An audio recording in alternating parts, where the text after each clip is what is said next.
Hey everyone, welcome back to Dad Mode, God, Grit, and Goals. I am your host, Mike Tobias, and I'm so glad you're joining me today. Whether you're listening in the car, at home, or squeezing this into your workout time. So last week I had an amazing privilege of spending a day with David Green, the founder of Hobby Lobby, and his granddaughter, Lauren Green McAfee. And to say it was impactful would be an understatement. Sitting with them up in Oklahoma, listening to their stories about family, legacy, and faith left me both inspired and honestly a bit reflective. Here's a man who not only built a successful business empire, but he did so while staying true to the core values that shaped his family's journey. And the way he spoke about integrating faith into business and fostering a spirit of unity across generations was both humbling and motivating. The conversations we shared made me think back to a time when I was navigating the complexities of my own family life, with our family growing to 6 kids. And it reminded me of a framework I had developed years ago, a framework I called the Family Compass. And this wasn't just a tool or a concept pulled from thin air. It was born out of necessity, shaped by my experiences in business consulting, and inspired by mentors who showed me the power of aligning decisions with core values. And as David Green spoke about how his family worked together and stayed committed to their faith and shared mission, it took me back to those early days of creating the Family Compass. I remember the moments of discovery, the trial and error, the steady realization that leading a family with intention requires a lot more than just good intentions. I needed a blueprint. And so those reflections on my drive back from Oklahoma reignited my passion for sharing this tool, not just as a concept, but as a living, breathing framework that fathers and families can use to navigate your own journey with clarity and purpose. Now, this isn't just any framework. It was first inspired by my work with another David Wood, the former CEO of Ditch Witch, a man who used these very principles to transform what was once a small family business into a thriving company. And as I worked alongside David Wood as a business consultant, I learned how these decision filters shaped their growth and direction. But then something happened in the course of putting all of those together and teaching this framework to business leaders around the country. I felt this prompting. And we can call it the Holy Spirit. And it was just a question, Mike, why aren't you using this on your family? That question changed everything for me.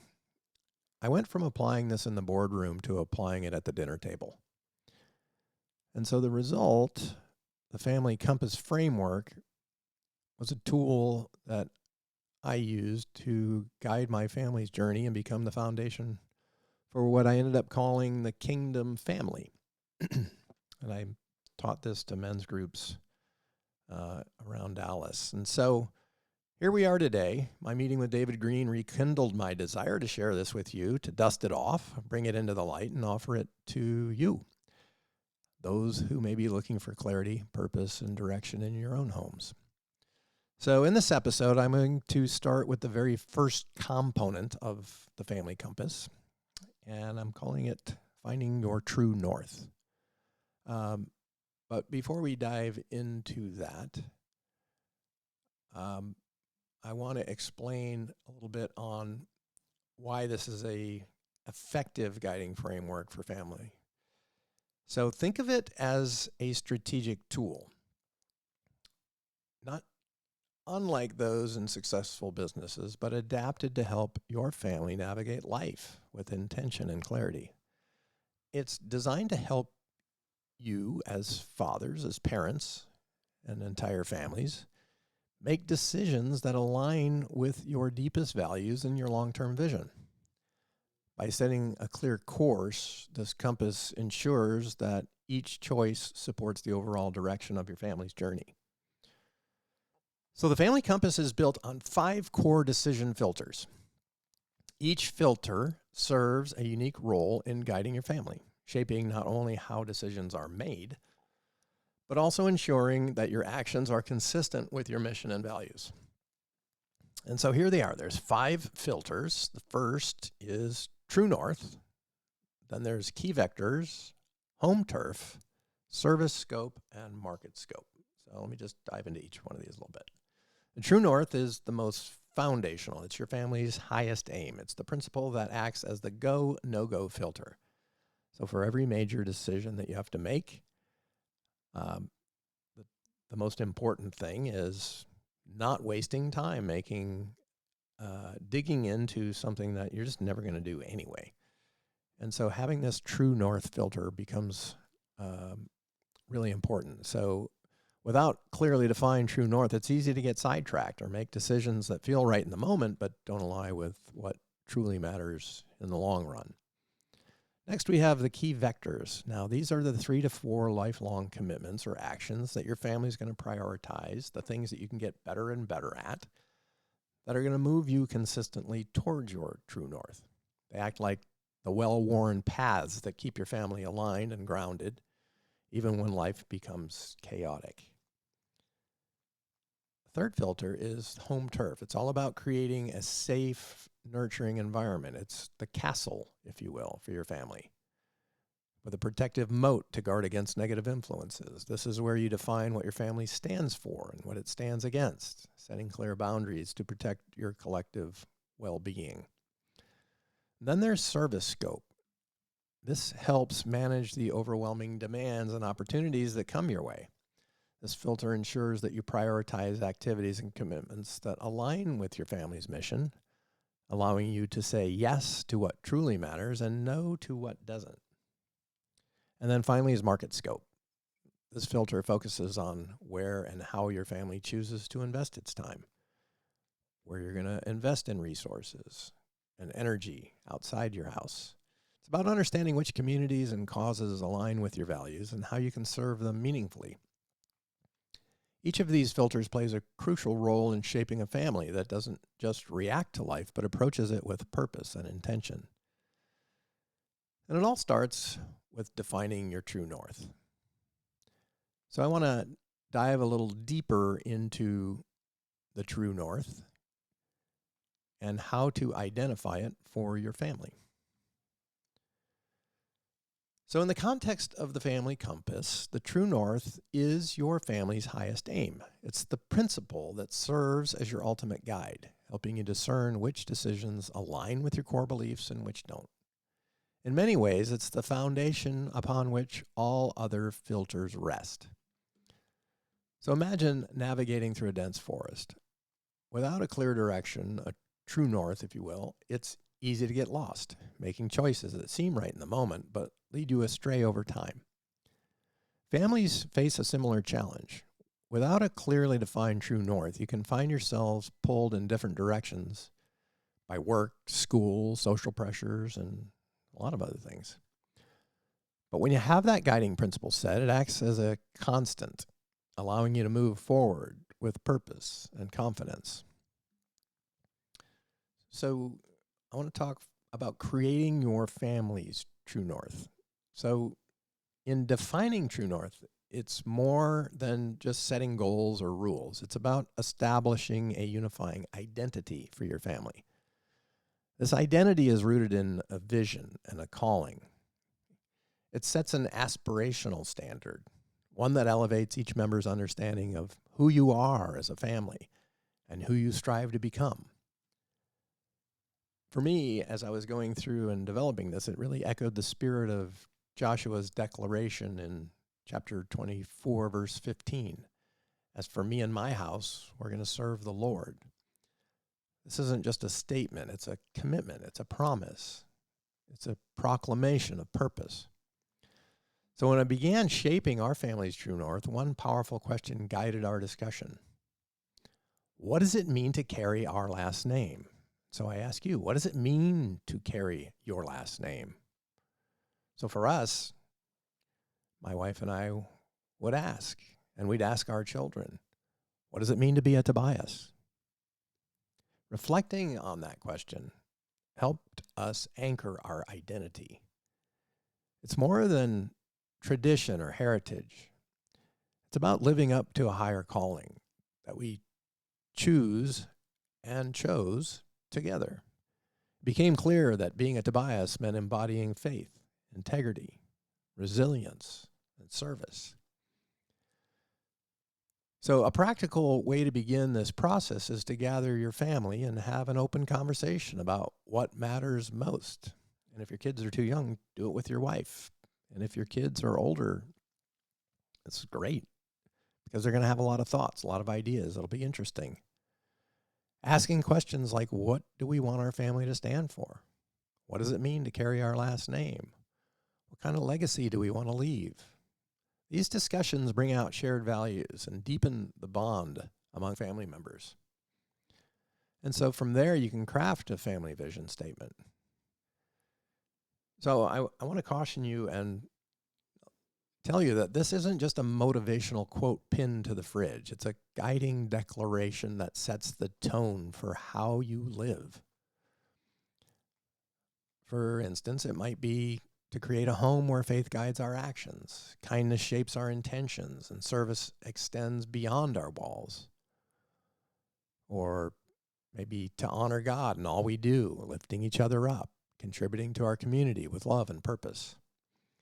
The statement becomes the cornerstone of your true north, a compass point you can turn and return to when making choices. Whether they're about big life changes or everyday decisions, it keeps everyone aligned and moving in the same direction. I want to talk about establishing some non-negotiables. Part of defining your true north is identifying what you won't do. What are your non-negotiables? These are principles that just aren't up for debate. It's the bedrock on which your family's identity stands for. For instance, in your vision, or if your vision is rooted in faith, a non-negotiable might be worshiping together or dedicating time for family prayer. These become the immovable parts of your family culture. You are creating a culture in your family, whether you realize it or not. And a culture is simply what your family members experience on the inside. These non-negotiables act as a litmus test. If a decision or opportunity doesn't align with your true north and core values, it's an automatic no-go. This clarity not only simplifies decision-making, but it also reinforces unity and trust within the family. Everyone knows what the family stands for and what it won't compromise on, creating a powerful sense of belonging and purpose. So let's get practical here. To ensure your true north remains central in your family's life, consider holding regular family meetings to revisit your vision and your values. My wife and I had two kinds of meetings. We had family meetings and we had board meetings. The board meetings were when she and I sat down in our big red chair in our bedroom. And we talked about, what are we going to talk about in the family meeting? What's going good? What's not going good? How do we get these kids into alignment? When you've got more than two children, it's no longer man to man, right? With 6 kids, we had to have a game plan. So these family meetings, they can be informal, such as conversations over Sunday dinner, but the goal is to remind everyone of the shared commitment and recalibrate if needed. It's a good way to call things out that happened and then frame them in a way that ties back to, that's just not what Tobiases do, as an example. Instead of you're bad, you did a bad thing. Tobiases just don't do that. It helps make it less personal and more aspirational. The other thing we did was we created some visual reminders. So visual reminders can be impactful. You can create a family motto, design a crest that symbolizes your true north, hang it in a prominent place. We made T-shirts when we were going on family trips. These visual cues serve as daily affirmations of what you stand for and help embed the vision deeper into your family's consciousness. So establishing your true north is the first step to living a purpose-driven family life. It's more than just a guide. It's the heartbeat of your home, setting a unified path forward and fostering a legacy that can be passed on for generations. So hopefully that makes sense. So now that we've defined what True North is and how to create it for your family, let's talk about bringing it to life. It's one thing to write down a vision and identify your non-negotiable. It's another to weave them into the fabric of your daily life. This is where the real work and the real transformation begins. So how do we live out the true north through action? So living it out means making it a touchstone for everything you do as a family. It's not just a set of words on a piece of paper or a motto on the wall. It needs to guide your actions, shape your routines, and influence your interactions. When challenges arise or decisions need to be made, your true north should serve as the lens through which you evaluate your choices. So let me give you an example. If your true north emphasizes faith, family, connection, creating lasting memories, then the decisions you make should reflect those values. And let me share a story from our life that brings this idea to life. And I'm going to talk to you about the summer trip. So one summer, we faced a big decision. We could have kept our kids enrolled in their usual activities, all the different sports programs and the dance and all of those activities, practices, all the select teams. But we paused and asked ourselves, what reflects who we are as a family? We wanted something more than routines and schedules. We wanted experiences. And we knew that we needed to invest in experiences. And we wanted experience that would deepen our bond and create memories to last a lifetime.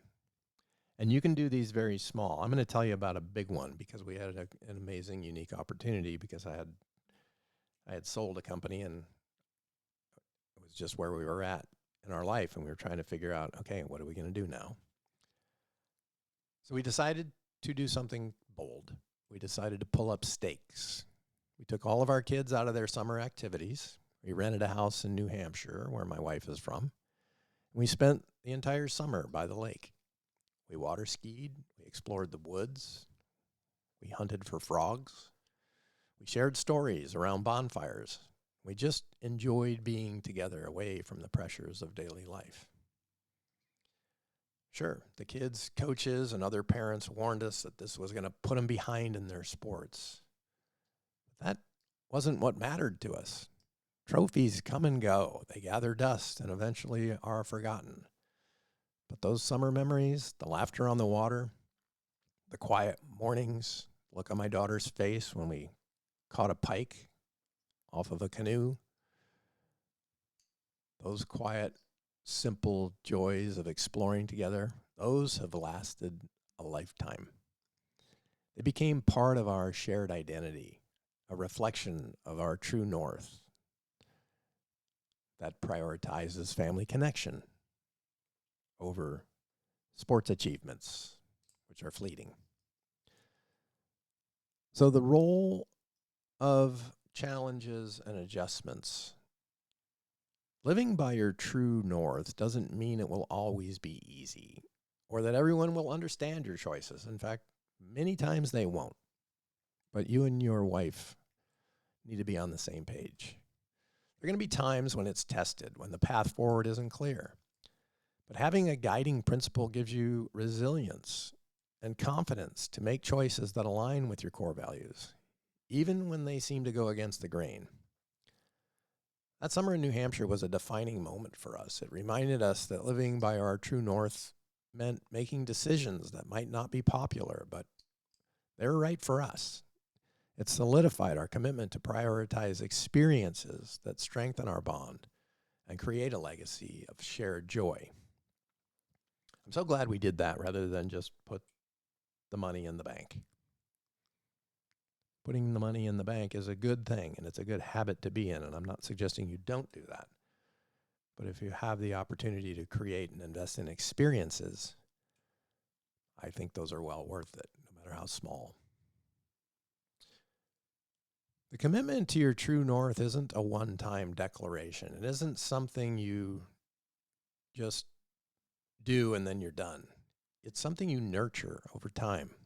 Regular family check-ins, even informal ones, help keep the vision alive and in focus.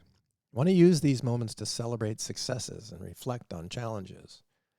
Share stories of how you lived out your true north and encourage each other to keep making intentional choices.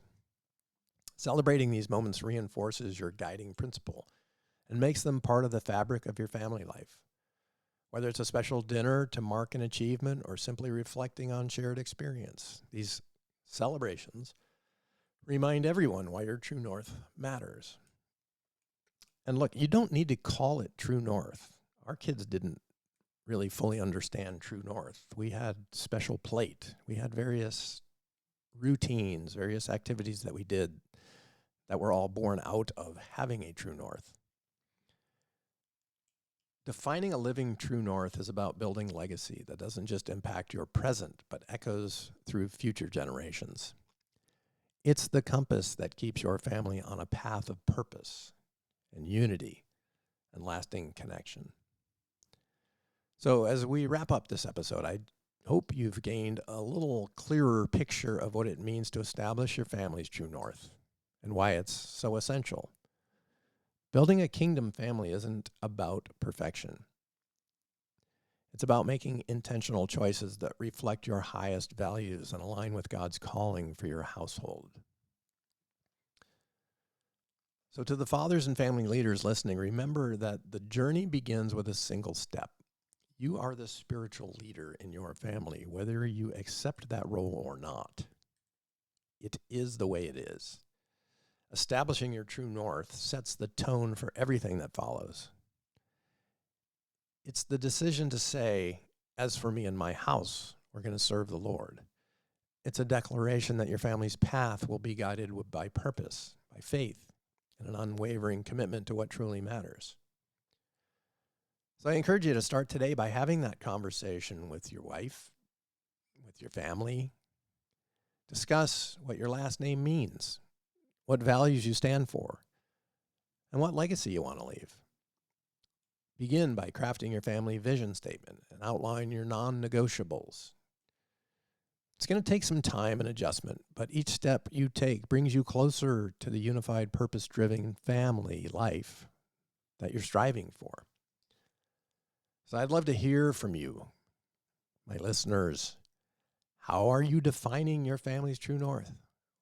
What challenges or breakthroughs have you experienced as you start this journey? Share your stories, insights, or questions with me. You can reach out through my social media. Certainly comment on YouTube. I listen to and follow up on my YouTube comments. That's probably the best place. And who knows, your story might inspire and encourage others to listen in future episodes. So I'm excited for what's next. In our next episode, we're going to dive into the second filter of the family compass. It's called Key Vectors. We're going to talk about how to identify the lifelong commitments that keep your family moving forward toward your true north with consistency and resilience. So each episode in this series is designed to build on the last. So I'm going to put these together as a playlist ultimately, providing you with a practical guidance on applying these principles in your home. So make sure to subscribe and tune in. You're not going to want to miss it. If this inspired you, certainly please share this with others. This is the first of a series.